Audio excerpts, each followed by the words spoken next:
This episode of Odyssey, a Babylon 5 story, has been brought to you by the good friends at Temporal Playground Productions, i.e. me, who would like to announce that they have a new book out for those who really have been enjoying my stories and really want to support the group as a whole.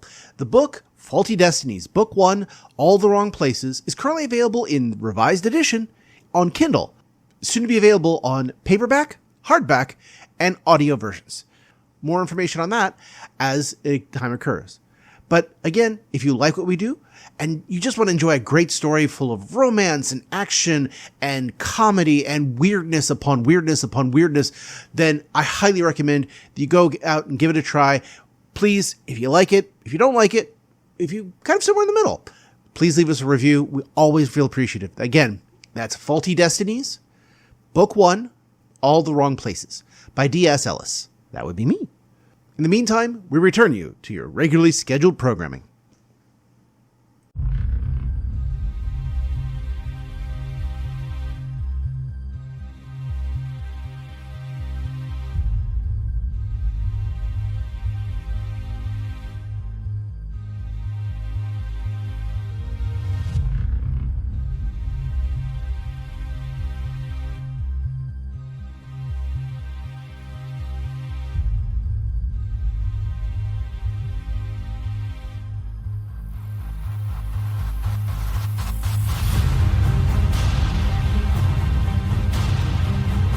This is Daniel, your Game Master and Master of Ceremony.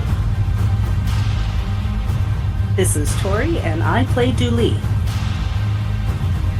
This is Sorcerer, and I play Ty. This is Becca, and I play Mirgrat. And this is Odyssey, a Babylon 5 story. Welcome aboard.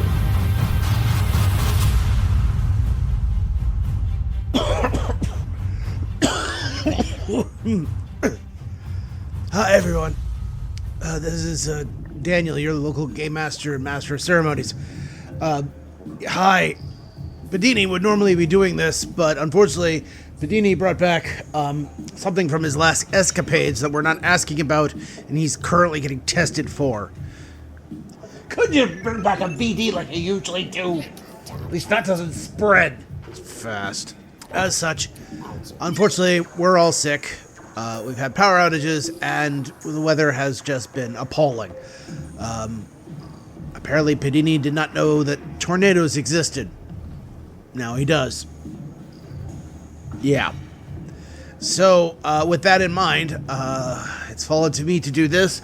So, while I'm between Benadryls, let me just say, welcome back, and thank you. I'm glad that you would want to hear more Padini stories. And in this case, for the last time, the Tal'Marie Celestia. Yeah, that was it. The Tal'Marie Celestia. When the Tal'Marie Celestia, well, we're not there anymore. We're with Dodger on Babylon Crystal, as they're calling it, and they've just met the model maker who had some very interesting questions for them, but now they're off to do a few other things, and I think right now we're going to deal with coming together as a group and the usual. Yeah. You know what? Take it away past me. Okay, so Aparo is also keeping up with Ty and Lokai, mostly, again, listening to Lokai talk. Again, he is a worker type, but a very well-regarded worker type. So, again, person of high class, no matter what class they are, is someone that the Minbari go, someone of respect, capital R, let's go see what's going on there. The one who's standing by you most of the time, however, is Kaluta. He's, as far as you can tell, he's walking side by side with you. And as you walk and look and listen, he's very, very quiet. And he looks over at one point. This is interesting. I can see this being a great home for those who survive. I could see that. A home for the long term, perhaps. He looks down at you. I am a gladiator, and I don't believe they would have a gladiator arena here, but it is possible. I do not know who I could fight who could master Kaluta. But I think we could find this as a viable home for our people if we need to. Don't you agree, Warrior Dooley? I kind of look confused for a moment at the warrior title. Yes, but there are logistical problems. Such as? We want just our people, not the cultists, not the bugs, not the other people from the past. Not the Eldari, and not the, what did I call them? The bugs actually had a name, and it jumped right out of my head again. Yes, because it's Lovecraftian and it can't stay in your head. I know. It was like Kulatiath or something like that. It was Kulati. I will now promptly, that will slide off my brain. Enjoy that insight while it lasted. This is true, but it is possible that we may find a way to deal with the Eldari and the Kulati and the Ith, as I'm told they are called. Wait, I thought sorry, this is Becca and not Padini's podiatrist talking. Okay. I thought the Eldari were the ones who made our ship, and are they the ones who are doing the cult? No, the cult is the Yith, but the Eldari are the ones who made this ship, yes, but they also were the ones, as you remember, responsible for Amber. Oh, right. That's right. Okay. Yeah, so having them along would be suboptimal. And the last you saw of them, they were leaving the system in their ship, singing "We'll Meet Again" by Vero. So at least according to Kaluta, these are three ancient races of problem. And while there is only two left, and I still hold, he kind of holds his massive fists up, but not entirely, just slightly open. And he says, I have had Kulati blood on my hand and the brain matter of those possessed by the Yith. They were good foes. And yet, we have much to deal with. How does one deal with a foe you cannot recognize? They all wear masks, but they wear the same mask as you. They travel under the same banner. Possible that Mirgrat could come up with a test of some sort. This is good. Though I suspect a test for those who would, as you say, body hop will be most tricky. Well, that's only a problem if we get one of them on the ship. If we are able to test them all and keep them from getting on the ship, then there's no need to worry about body hopping. I do have a question. We may still come up with something of a diplomatic solution. We haven't really tried that because we've been so busy running from them. Not the body hoppers, but the others. I don't know that we can actually negotiate with cultists. We'll see. Well, if that is the case. But yes, he says, I can respect that. A diplomat is but a warrior with words, and a fiercer warrior will always get the upper hand and pin their enemy in logic, reason, and emotionality. However, I have many questions, for a good warrior always knows the objective of their enemy. So in this case, what is the objective of these beings? I don't think we even know that. We are ill-prepared, for we don't know what they want. We were too busy just trying to run and stay alive. Understandable. But it is easy to run, and one does not understand how far the enemy will go. You just pray that they will not go farther than you. Typically, one only has to pray that they do not go farther than the person behind you. Well, except that we're a collective now. Yeah. When you say that, he reaches over with his massive hand and slaps Mirgrat, on the back in that kind of jovial. However, it's being hit by a bag of potatoes. Mirgrat has a -1 dex. They make friends with Floor, probably. Or like they would if Kaluta didn't like immediately grab the back of their robes and haul them upright. Probably. The second that they stumble forward, just grab, pull up, place back down. And I'm sure this happens to a lot of people. Kaluta slaps on the back. I think I would have to imagine that he is used to performing this double maneuver. After the tour, the discussion, everything else, is there, by the way, while this is going on, anybody have any questions so far that you want to ask Lokai or the Bears or even Kaluta or Aparo? I already covered everything I think that Ty would want to talk about. Okay. So he's been around for 1,000 years. Has he just limited his dealings with the metal pandas, or does he know potentially about some of these other races? You ask him. Yeah, I'll ask him. Okay. Give me a sense motive check. Okay. It is not what you wanted, but it is what you deserve.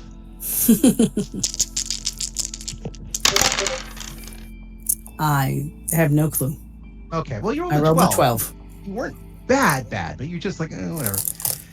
But if you ask him, he says, well, what about the other races? He says, well, there were many other races at the time we dealt with.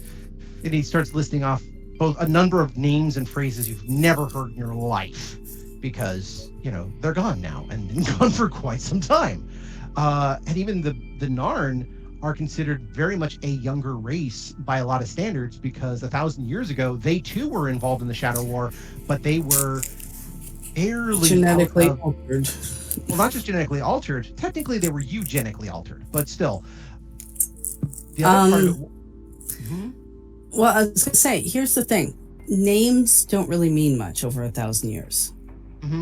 So maybe if I describe the creatures. Ah, okay. So you ask him about, now which one are you going to ask him about and how would you describe them? Let's start with the bugs. Okay. So how would you describe them to him? Well, they seem to have some sort of collective mindset. They take a bug form, but their goal is to inhabit bodies. He stops for a second. Kulati. Yes. So they still have the same name. As far as I know, they've always had the same name. Damnable things. I am also not a fan.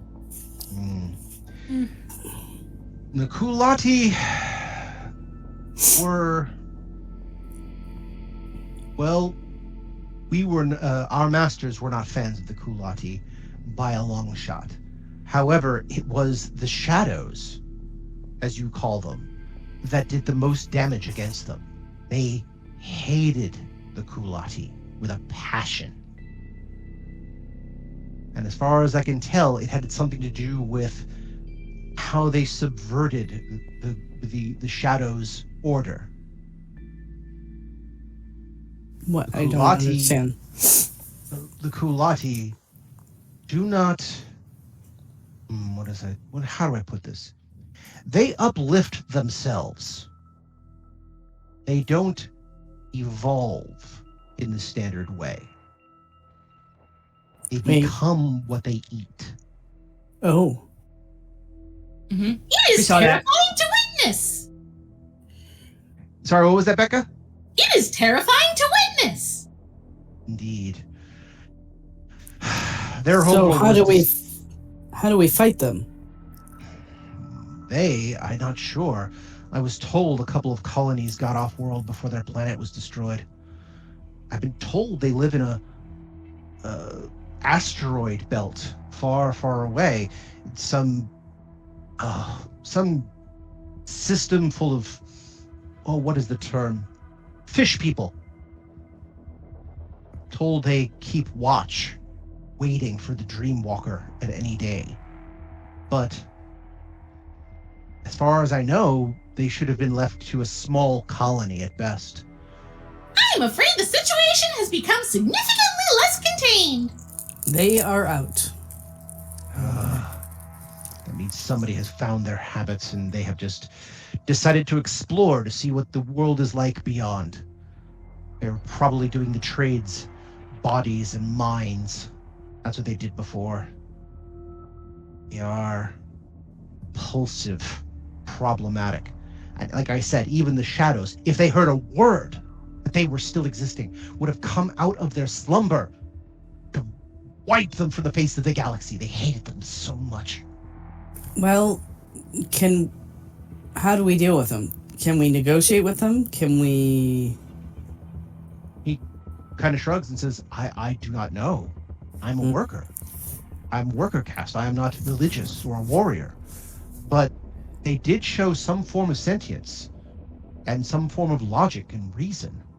And yes, they used their bodies they piloted for knowledge acquirement and exploration. So that suggests some sort of intelligence, some sort of reasoning factor. Okay, what about the Illithids or something else. That's right. Yeah, I know. That's why I stopped. The people from the past that are coming forward. I forget their name. The Yith. The Yith, yes. He looks over and says, "There's a Yith?" There are multiple Yith. Oh. He actually stops and finds the closest thing he can to sit down on and sits down.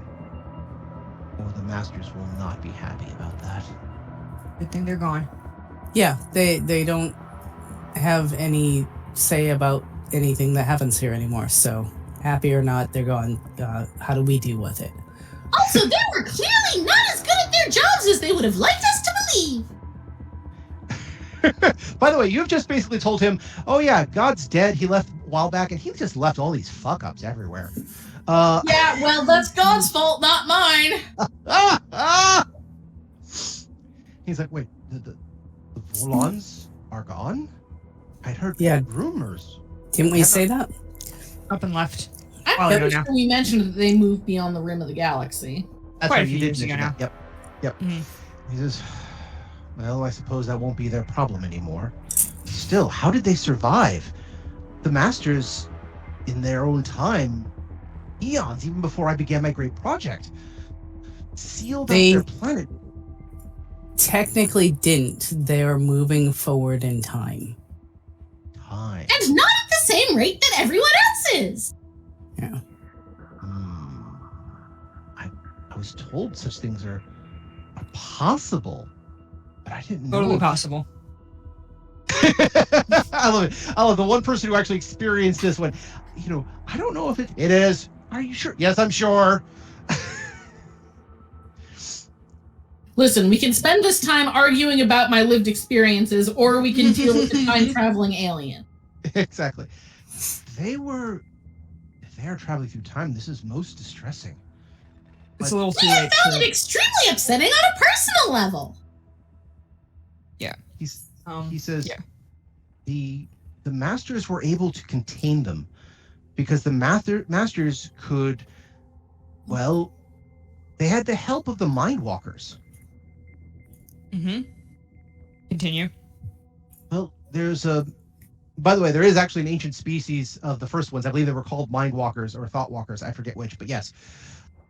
And he says, yeah, the beings were able to detect them somehow because they sang in a particular way. It's I think it was described as listening to the static and hearing voices. Who sang in a particular way? The old ones or the time people? The Yithians were telepathic as well as communicated with trumpet and clacks. Their aura, for without better word, had a certain static to it. I couldn't tell you what it was. I'm not a telepath. I'm not a mind walker. I'm just a worker. Okay. But there was static. I look over at Mirgrat. Does this make any sense? Does it? Give me a telepathy check.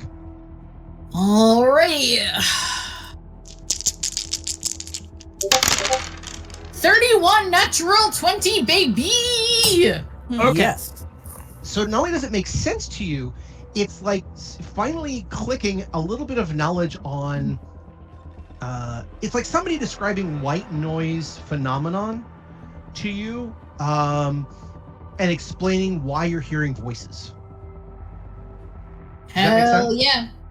Okay. Yes! This is exactly the case! It is both fascinating and disturbing!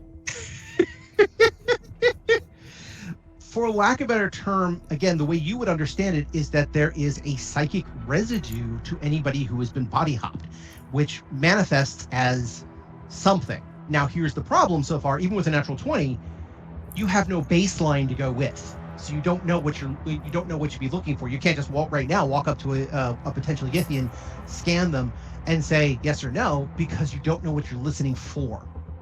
Well, good thing we know at least one person that we definitely know is one of those. Although getting that person might be tricky. But it Are we is talking possible. about Vlad? No. Talking about me, my other body, my real body. Oh, yeah. And Tuvo's real body too. So the species that that took over my brain / body, that was the Eldari. Eldari. Okay, fuck those guys. Okay, so we haven't talked about them yet. All right, thank you. So do you ask Lokai about the Eldari? I mean, that ship has sailed, so to speak. Haha. We'll meet again. I mean, but we are on one of their ships, so it might be good to know about them. Yeah, I need to know about them, so definitely. Okay. The Eldari were once revered amongst the older races. Besides the fact they mastered organic technology eons before any other race did. They actually started having problems with the other elder races slightly before the Shadow War, and that had to do with the fact that they were so good at organic technology, they started cultivating their own forms of life the way they saw it. This does not surprise me. They are extremely disrespectful of individual autonomy. Not just individual autonomy, they basically went to primordial ooze, scooped from it, shaped like clay, various beings of their own amusement and their own usefulness, and then set them to work as they stood over them like gods. Yes, this tracks with everything I've experienced from them. So, in the eyes of both the Vorlon, the Shadows, and several other species of the Great Old Ones, they were considered a threat because they didn't abide by any order, and they, again, forced evolution onto others rather than allowing the path to continue as it should. I'm pretty sure that's a thing the Vorlons and Shadows also did. Yeah, I mean, but I'm we just also don't. Sorry, this is Padini's podiatrist talking. Pot kettle black motherfuckers. True, but also the Shadows and the Vorlons are egotistical bastards who are more than happy to eliminate entire planets for just looking the wrong way because they don't want their order and their chaos threatened. Mm-hmm. So. And also, the Eldari are jerks.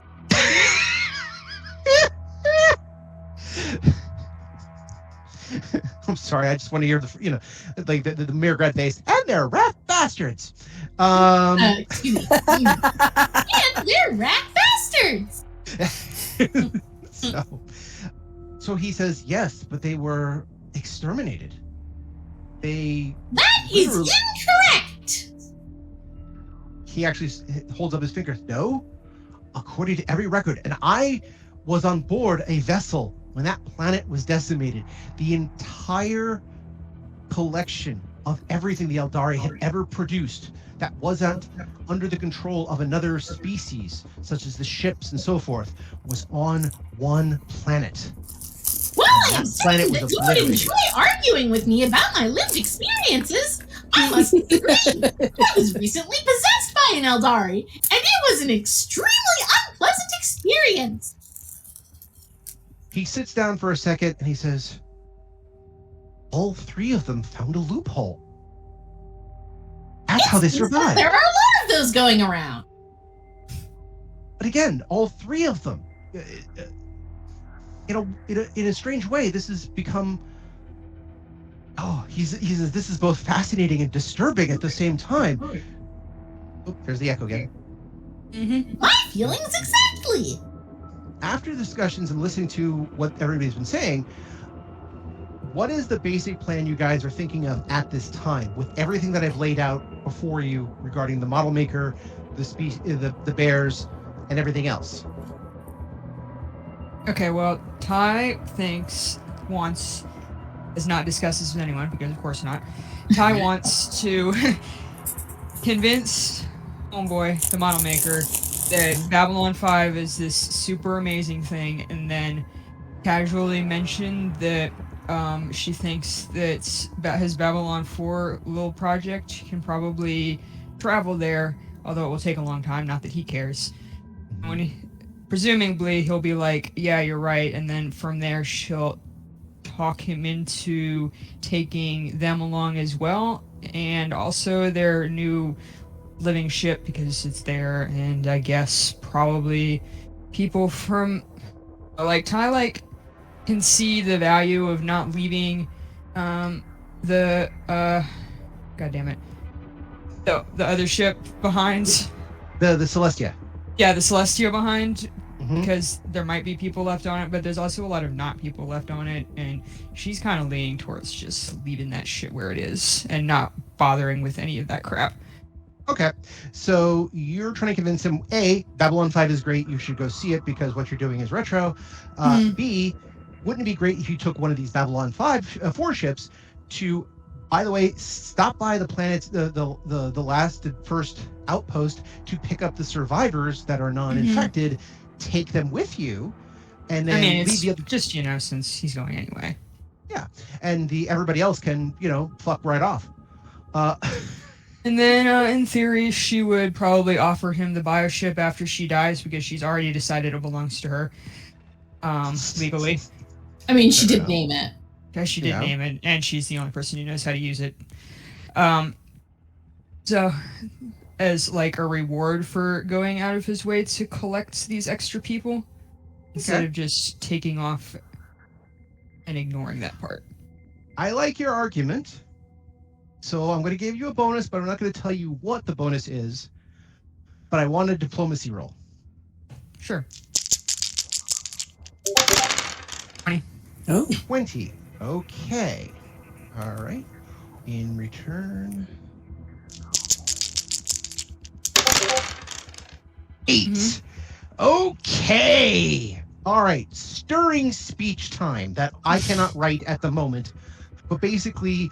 through essentially bragging, brag roasting, nagging, and outright lying. Outright lying, you basically deliver this amazing speech that would make a shadow agent cry. Kind of doing the whole boasting, and at the same time, perhaps you should do this with one of the stations. At him. He is moved by this. He thinks about this for a moment or two, and he says, perhaps this is right. Perhaps I have perfected these enough. I think it's time for me to see what perfection looks like elsewhere. Yes. And Translation, I am getting so fucking sick of making the same thing 87 times.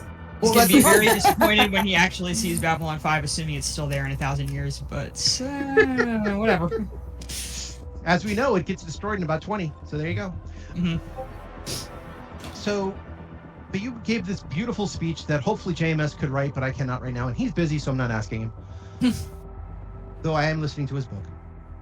So, with this, he thinks to himself, yes, perhaps I'm is ready to see this. By the way, Becca, to answer your question, no, he's not sick of perfecting it. That's his job for the last 1,000 years, and he's really good at it. I still maintain that this is a Vorlon curse. Like, he made a bad bargain at some point.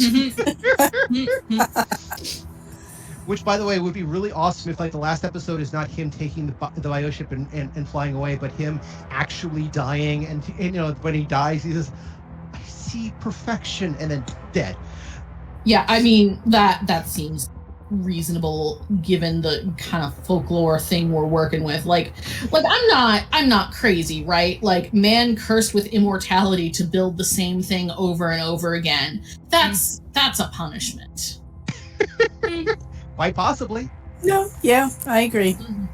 But always remember, there is a great story, some collection of short stories by what is essentially dead writers. As science fiction writers found out that, when they died, they went to liar's hell because all the science fiction they've been writing was considered lies, so they had to go to liar's hell, and which means they were forced to sit and play poker for eternity until one person got all the chips. Which is, again, part of the story. At the end of the story, one guy does get all the chips, and they said, oh, but you're not done yet. And they haul back these curtains full of chips. So statistically speaking, they'll be there forever. And they can't cheat, or else they'll be forced to go to cheater's hell, where they have to play canasta. Which no one actually knows how to play. I don't. No, I'm pretty sure it's like Mao, where you're just not allowed to tell people the rules, and so no one actually knows how it works. So while Pi is giving the amazing bargain speech, which anybody who's watching this is going, wow. Wow. I mean, yeah, anybody who's been to Down Below knows that she's fucking outright lying for some of this shit, but what are you gonna do? Interrupt it? For somebody who doesn't no. know anything, becomes something great. And yeah, I don't think Dooley is going to say anything like, I think that's incorrect. You'd be like, actually, the colleague here. So while Ty is giving this amazing speech and Lokai is thinking it over, I'm going to talk to Becca, since you've got the ears of the bears at the moment. Is there anything you... I know. Is there anything that you need out of this situation as well? No, Murad is already, like, forming the beginnings of an anthropological study for these bears. Fair enough. Like, if you wanted Murad to meet a brand new species and get anything else done that day, you need to manage your expectations, my friend. I have a quick question about the bears. Go for it. So they help him build things, but do they have their own planet? I mean, if he moves the ship, are they coming with them? Are they staying on their planet? Are we creating a division in the species? Bear schism! I can tell you this, based on what he's already mentioned, they come from the planet below. All of them. Oh. Bear schism! Bear diaspora! You're not rescuing the entire planet of bears. I mean, you probably could, but no, yeah. Your can totally stay and with the bears forever if they really want to. I'm not going to argue about that, but here's the other side of that, though. As I mentioned, there are at least 80 other Babylon 4s that are fully functional in and around this planet, and the bears have the ability, thanks to teachings and everything else like that, to go from the surface of their planet up here because they were helping with the construction. So what you're saying is all the bears could come with us? That would take a lot larger than a 20 on a diplomacy roll, but yes, they could. Kai is not going to argue about this because she does not give a fuck about the bears. I'm not going to lie. She just does not care. Someone would have to convince her to care about the bears for her to go to like put effort into this. My caring about the bears is rather practical in the fact that they really know this machine and the ship, and they're useful, but accustomed to keeping track of it. But they might population of bears. The bears here might not be willing to leave their homeworld, is my concern, and they're the ones keeping the ship in maintenance level. I mean, the bears don't have to leave. I'm just saying, like, if the bears wanted to come with us, we could bring the bears. Okay. If the bears don't come, who's going to fix the ship? We have enough mechanics on board, Celestia. I'm sure we can, assuming they're not all bugs or cultists by now. I mean, that's not necessarily figure this out a ourselves. assumption. Well, and we also have to figure out a way to safely get them off. I mean, we do have one immortal mechanic at our behest. Here's the question. Who wants to explain that to the bears working with that are traveling with you at the moment? It's not my problem. Mirgarat, obviously. I'm against bringing the bears anyway. Okay. So, Mirgrat, based on the beautiful speech by Ty, trying to convince Lokai to give up a station or whatever to come with, this you realize, as from the discussion, that brings into question the bears and their status here. And I'm assuming you explain the situation to the bears that you're working with? Oh, I absolutely translate for them. I think that is my duty as a cultural mediator. Okay, well, they understand the language because they understand enough of Interlac that they can listen to the words. But again, if you just want to give them direction. Yeah, no, and I mean, like, I provide context, which I think is the thing that would be missing otherwise. All right, now it comes to Mirgrat then. Mirgrat, do you want the bears to come with? Do you want them to stay? What is it that you would prefer they do? So if you're asking Mirgarat and not me, Becca, Mirgarat wants the bears to do whatever they feel is good for the bears. Like, Mirgarat understands that life will be harder for everyone if the bears do not come with, but Mirgarat is also not going to wrench the bears away from their home system. Like, the bears need to have autonomy in this decision. Okay. Mirgarat, so I'm going to explain everything to the bears, but I am also going to make it clear at every step of the way that the bears have no obligation to us, or frankly to the model maker, although I think I'm going to be more subtle with that implication, and that the bears should make a decision about coming or going, for, you know, they should be able to consult amongst themselves and make the decision that is going to be most correct, either as a species or as individuals, since they are mildly eusocial. Okay. And meanwhile, Julie is just hoping that they've actually believe in run books and documentation. All right. So, Mirgrat, I would like a diplomacy check from you in this regard. Because even though this is gonna go bad. Curious where it goes. 17! That could have been so much worse. Yeah. Okay. Yeah, it could have been a lot worse. Okay. All right. And they rolled a 7 in response. So they have to think about this for a little bit.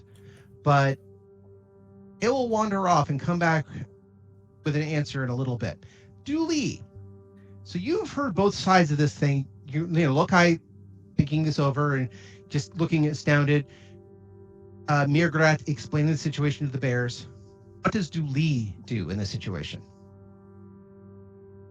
I mean, it's up to her to explain things to the bears. That's I haven't really talked to them.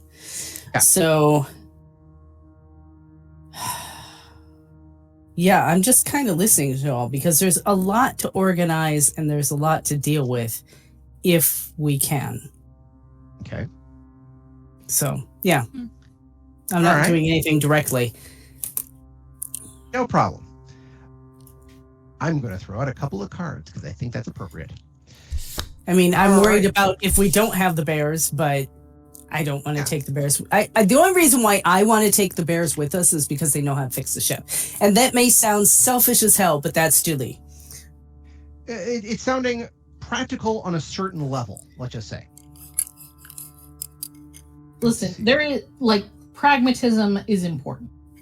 Not everyone can be the idealist. True. All right. 3 cards coming up for... Let's start with the bears. Ooh. Okay. So the bears, after conferring, and they confer, again, it sounds a lot like now logging into AOL, as done through a Casio recorder on a high-speed playback. It is kind of weird. And they actually will get on communication systems to verify with councils and organizations, and something that you recognize to be a bishop. At least that's the closest similarity to anything you might say in some way or short. It's basically a bishop of the bear religion, for lack of a better term. And after some discussion, and this will probably be, take place over the course of a day, since we're running low on time, I'm speeding things up. After the course of a day, the bears come back and they say, we have nominated, hold on a second. Now's a good time for a couple of die rolls, because I need actual freaking numbers. Let's see here. Here we go.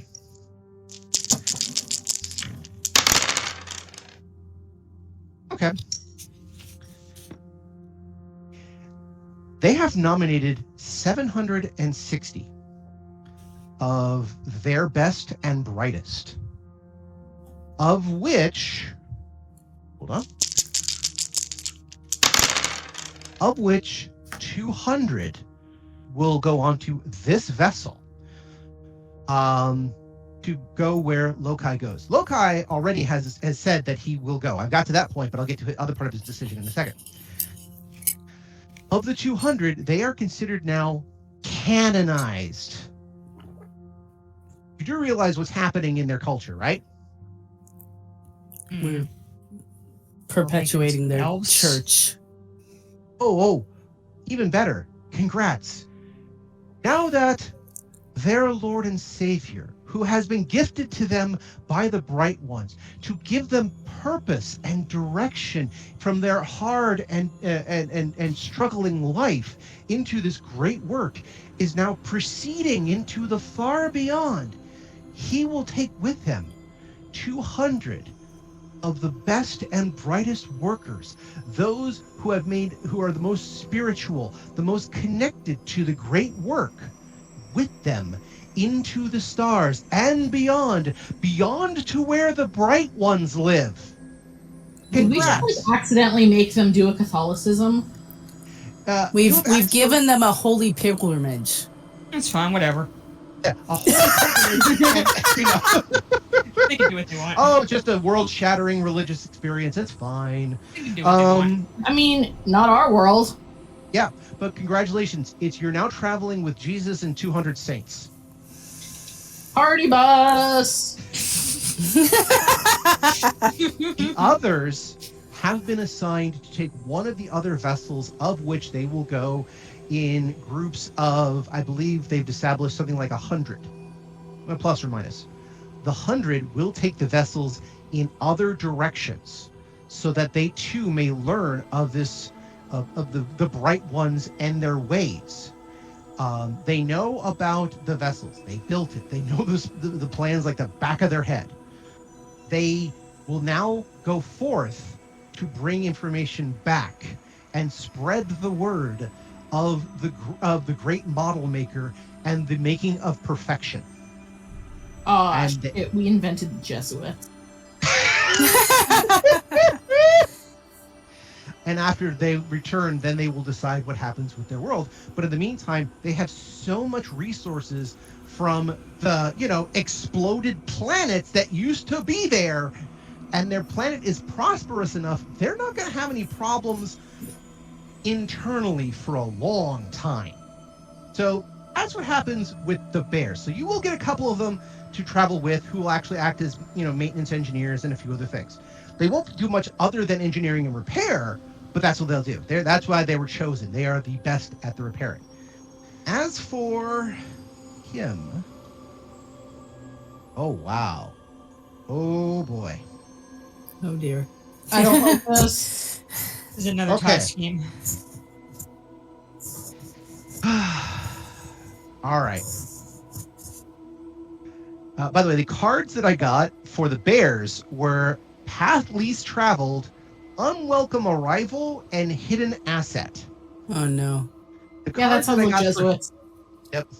The card that I just got for him were parting of ways, mistaken identity, and point of no return. Oh dear. Sounds like a tie right. scheme. She Ty, did it again. take back that brilliant speech, maybe? She did it again. Just like end it with a JK or something. So Lokai thinks this over. In fact, he asked everyone to stay for a day while he thinks things over, and everybody on the ship is welcome to join, to wander around the ship, their Babylon 4, to get to know things. And he ponders this for a while, but yes, he agrees that this is now a good time, that he can only understand perfection as he sees it and has seen it for the last 1,000 years. That's the beautiful thing about perfection. Perfection changes and innovates, and still he knows that there's more out there that he can use to his perfection, and he's got eternity to figure it out. But why do all the hard lifting yourself?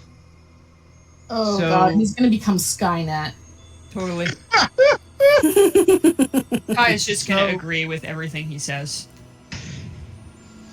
But he also recognizes that to these people, he has become, even as he puts it, not unlike unto Valen to these people.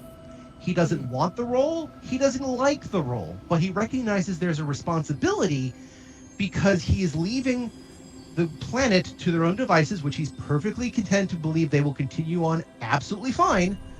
But he understands that he is, ascending in the way that other groups have ascended. He finds it actually kind of funny because a worker caste has suddenly become an object of a religion. He thinks that's at this hilarious. Point, Kai is going to start getting like this vacant look on her face, like she's not really listening. I understand.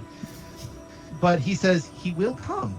But if the other three races have figured out a loophole, this will cause nothing but problems.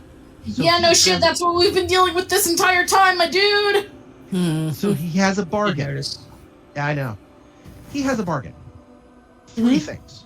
One, if the bugs are on the ship, of course, they are to be either exterminated or put back where they were found. Otherwise, again, he is a Minbari. He's not going to take life unless you need to, but he recognizes that in this case, sometimes the best thing you can do to an apartment is fumigate it. I mean, one it's of a these real things Demerara is easier situation than already, so yeah. one of these things is easier than the other ones. So Yeah. Fair enough. Okay, I heard Ty. What did Becca say? Oh, I was saying it's a real them or us situation already, so... He says the Yith have to be put back or otherwise tethered to where they are. None of this time traveling crap anymore. That's got to stop. Okay, right, but I think that how do we they do are that? tethered to this place now? Like they can't go anywhere else, as far as I know. The way they did it, don't ask me why. No, it's a very long story. We don't really have time to go through the whole recap.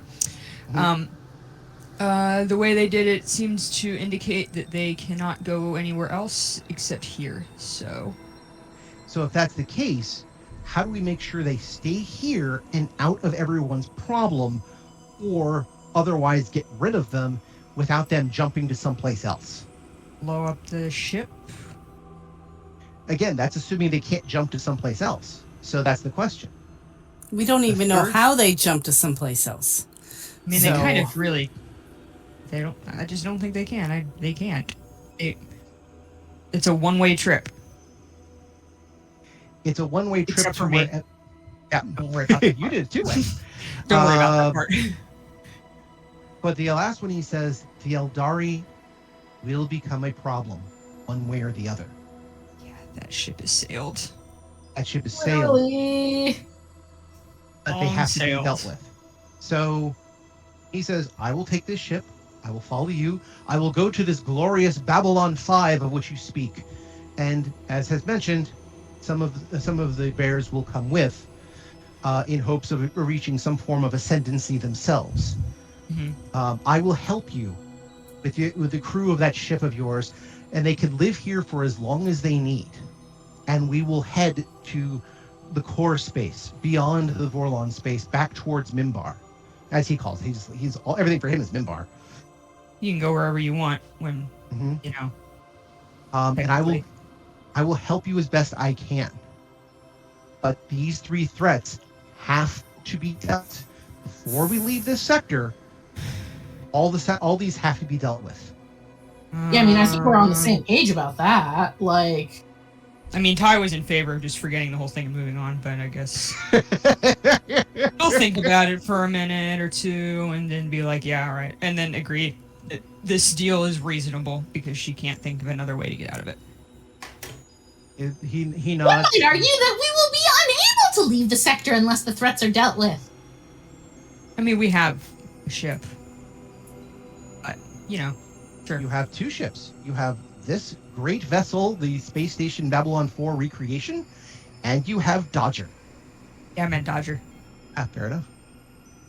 He says, very well, we will proceed. He makes he gets on a comm link, he makes a speech, which causes both cries of joy and derisions from the bears who are working there, except for the 200 who have been selected. Again, I'm kind of speeding up time a little bit for time purposes. He says it will take us some time to reach your destination, as we cannot go through the slipstream ourselves. So we have to go, as they say, the long way around. But we will get there. We will deal with your vessel. We will rescue your crew, and we will continue on from there. Party bus. All right. Well. And then, he again turns and he basically says something to the equivalent of, light the engines, which is again, these engines have never worked before. They've never been used. They've never been traveled. So this is a grandiose spiritual thing to do from this people who have built these great engines for, centuries. Now they're finally being used in the way that they were designed. And so it's kind of like seeing Neanderthals use, plywood to make a space shuttle that after 1,000 years launches. They're all excited that it worked. Those who remain on board, take to their stations, know what to do, no problem. Those who leave, take their transports, goes back to their vessels and inform them of what's going on. But they decide, like I said, some will come with you, some will come with the group. The Dodger does empty as those who can leave the ship do so, and you realize they are on this massive vessel they are going to bring to war to Tal'Mari Celestia and those within. That, I think, is an appropriate stopping point for the season, as you now all basically hear the drums of war, and you realize what kind of weird stuff you're in the middle of. I would like to think that we already knew we were in the middle of a bunch of weird stuff. That's true. I mean, true. Like, I'm not sure it actually got weirder. I think we've just been cruising. I think we reached cruising altitude for weirdness.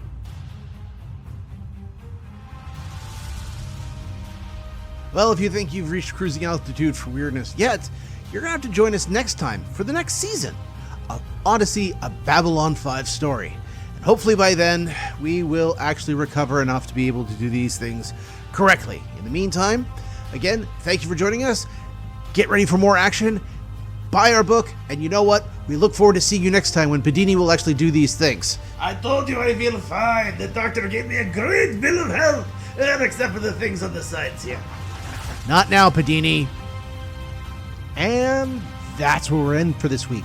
I want to thank everyone for joining us and hope that you continue to join us every 2 weeks for another episode of Odyssey.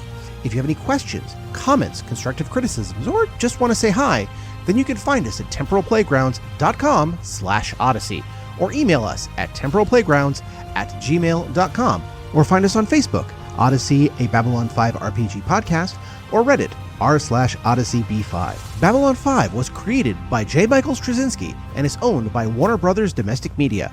The Babylon 5 role-playing game was produced by Mongoose Publishing utilizing the OGL gaming license for D20. Our audio engineer is Gabriel Belden.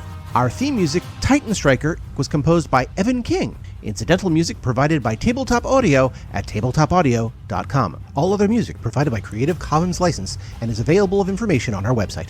Once again, I am Daniel. and I thank you for joining us on this grand adventure. Good night, and keep dreaming.